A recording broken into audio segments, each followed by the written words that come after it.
Boris Johnson, who doesn't know him? He serves as the Prime Minister of the United Kingdom and leader of the Conservative Party since 2019. You might have seen it in the news. Boris Johnson has been accused of the Party Gate, in which he violated the COVID-19 restrictions. Of course, he denied it and asked for an internal investigation. But more members of the United Kingdom Parliament are asking for Johnson to resign. Will he hold his position? And how do the citizens of the United Kingdom think about the Party Gate? Are you also wondering about what is going to happen next? Well, stay tuned. Welcome to the Ecocation channel, where we keep you informed of all major politics and economic subjects worldwide. Don't forget to like and subscribe to our channel and press the bell icon to never miss an update. What did Boris Johnson actually do, and what has he been accused of? Here's a short summary of what he did. Do you think he had the right to attend or organize all these parties? Do you still trust his word? On May 15, 2020, The Guardian published a photograph of the wine and cheese party that took place in the garden of Downing Street. On the photograph, you can see that Boris, his wife, and 17 staff members attended the party.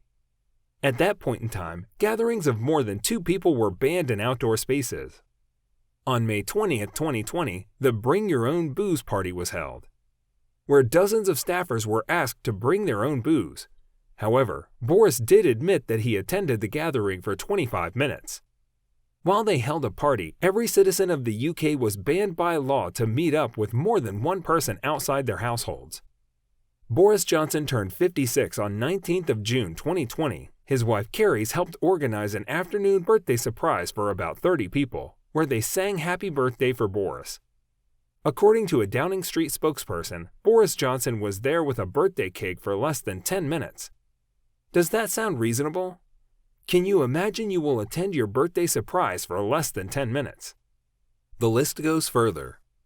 On the 13th of November, top advisor Dominic Cummings was nudged out, and on the same day, there was allegedly a party at the residence of Johnson and his wife.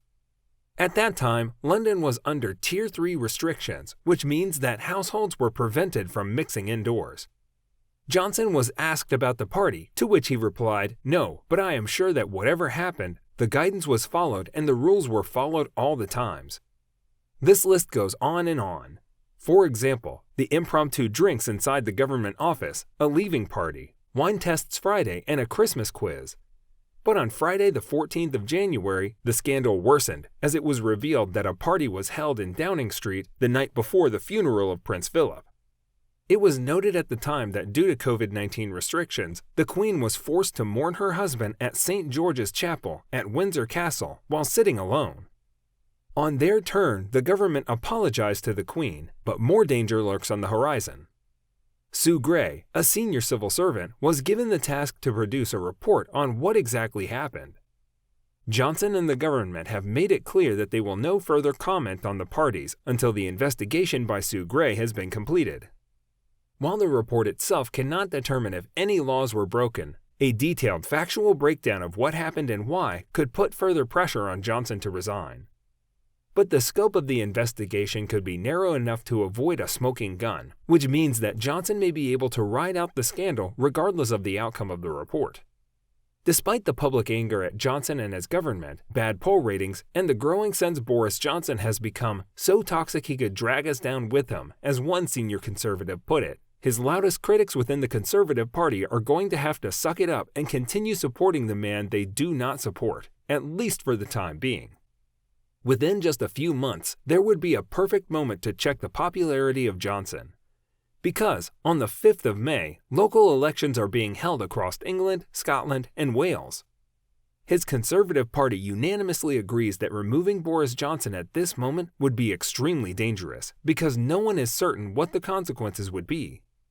But multiple senior conservatives have confirmed that the local elections truly are a disaster for Johnson. Then they will be looking at the long summer recess as a political window to get rid of Johnson. Will Jennings, a professor of political science, said, "If the Conservatives are serious about removing Johnson, they must also be serious about replacing him with someone who can sincerely relaunch the party that has been in government since 2010. Despite everything, Johnson still might be the best hope for the Conservative Party to win the next general elections.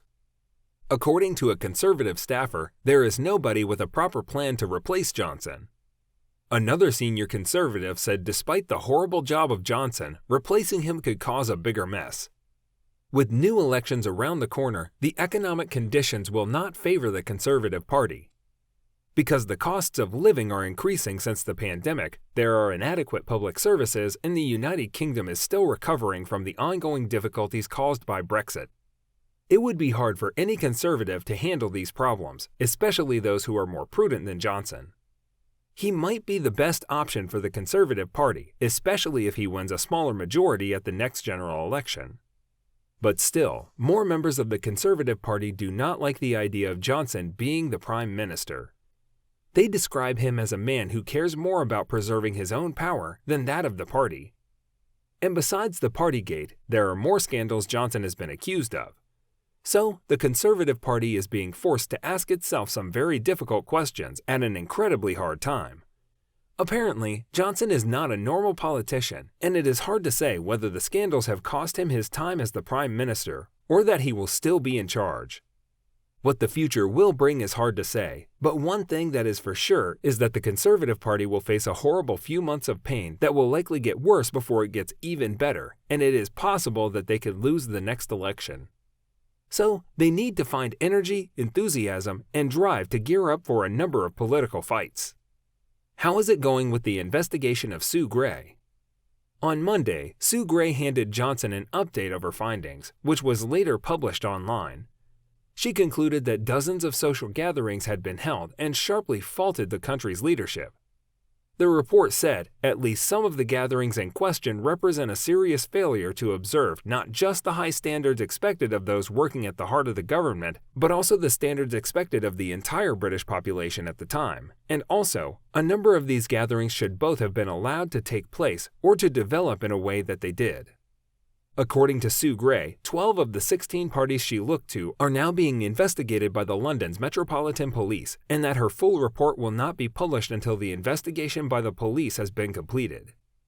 At first in December, Johnson denied all the allegations related to the Downing Street parties. But after the release of a part of the report on Monday, he apologized. But he still asked the critics to wait for the full conclusion of Sue Gray and the police. He said, "Firstly, I want to say sorry. Sorry for the things we didn't get right.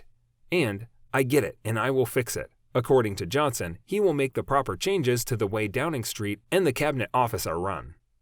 In addition, the force said it had asked that Gray's report make only minimal references to the events police are investigating in order to avoid any prejudice to the investigation. Of course, Johnson's opponents are not happy, and they accuse the government of trying to water down a report that could trigger an attempt to oust him by his own party. What are your thoughts about the Party Gate? Is it fair that he was able to violate the COVID-19 restrictions? Should Johnson be punished? Should he resign?